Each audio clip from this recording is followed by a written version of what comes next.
Zone Australe, avec les peintures Movilac Réunion et Air Mauritius.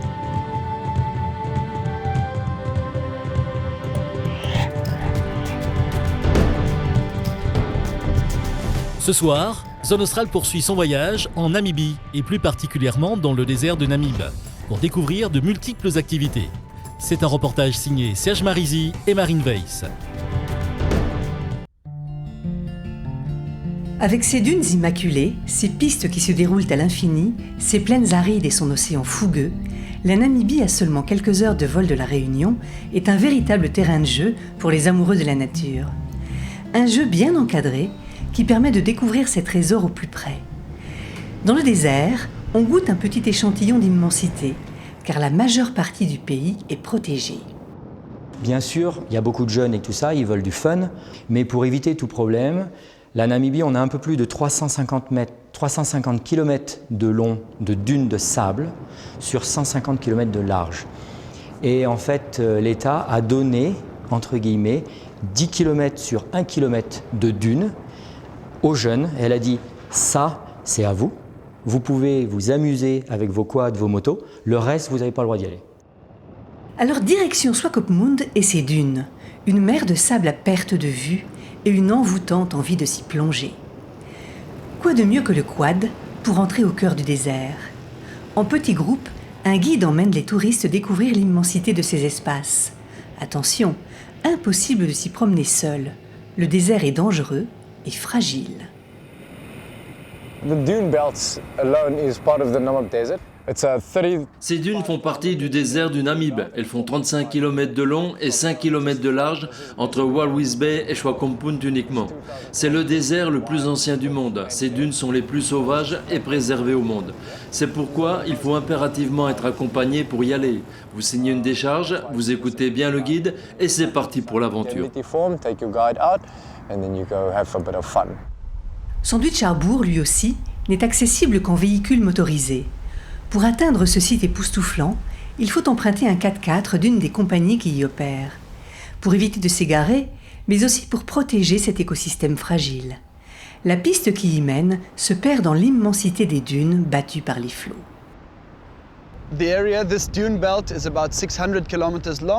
Cette ceinture de dunes fait environ 600 km de long et 150 km de large, le long de l'océan. C'est la plus grande du monde. Nous l'appelons la mer des dunes du Namib.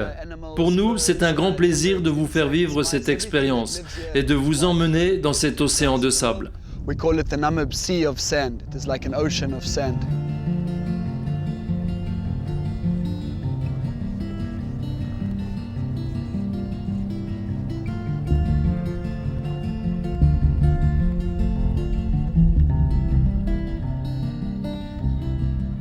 L'idéal est de combiner une excursion à Sandwich Harbour avec une balade en mer à la rencontre des otaries. De Walvis Bay, on peut embarquer à bord de l'un de ces bateaux en direction de Pelicans Point, plus au sud. Dès le départ, la nature s'invite à bord. Ces otaries, habituées à l'homme, viennent mendier quelques poissons auprès des touristes ravis. Sifflés, les pélicans arrivent pour attraper des sardines au vol. Certains se laissent même caresser. Nous organisons tous les jours des excursions en mer pour aller voir les dauphins et les otaries. On se retrouve sur la jetée de Bonheur et nous prenons le cap sur la péninsule pour essayer de voir tous les animaux, poissons, tortues et les oiseaux. Ensuite, nous servons un bon repas à bord et nous rentrons en fin d'après-midi.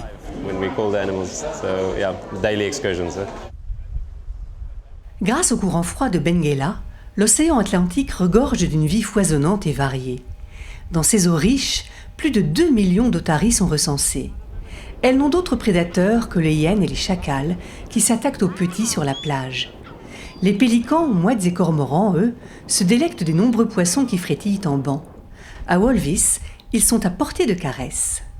Sur une journée, par exemple, on peut aller faire une balade en mer et on va avoir la surprise de rencontrer des otaries, des pélicans, des mouettes, des dauphins, pourquoi pas même des baleines. En règle générale, les guides amènent du poisson avec eux, donc c'est assez folklorique. On se retrouve avec les animaux sur le bateau, le pélican qui vient récupérer directement son poisson. C'est vraiment une journée complètement folle. Retour vers le Namib, cap sur Sossusvlei. Cet extraordinaire site protégé est la porte d'entrée vers les plus hautes dunes du monde. Vu du ciel, le spectacle est total. Apothéose d'une excursion dans le désert, Namib Sky propose des vols en montgolfière. Au rythme du vent et des courants, on découvre un aperçu des 1900 km de dunes qui couvrent l'intégralité de la côte namibienne. Le tour en montgolfière, c'est quelque chose qui dépend très fort du vent. En général, la première partie du vol, on monte assez haut et on monte certains jours jusqu'à 1200 mètres pour avoir vraiment une vue de toute la région. Quand les jours sont très clairs, on voit jusqu'à 300 km de chaque côté du ballon. Ça fait vraiment très grands espaces.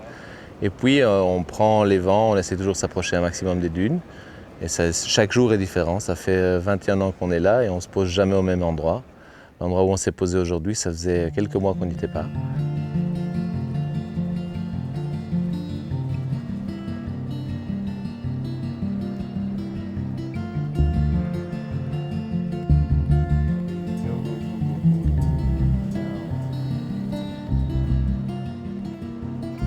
Les Namibiens l'ont bien compris. Pour protéger leur pays, il faut le valoriser.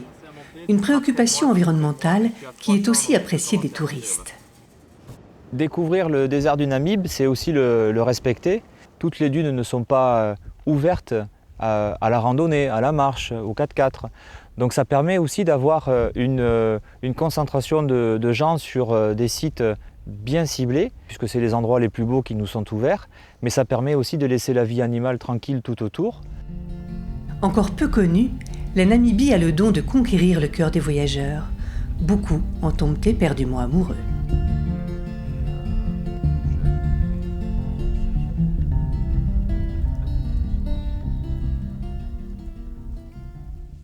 La semaine prochaine, Zone Australe retourne dans l'océan Indien pour découvrir la richesse culturelle et touristique dans la région de Tuléar, à Madagascar.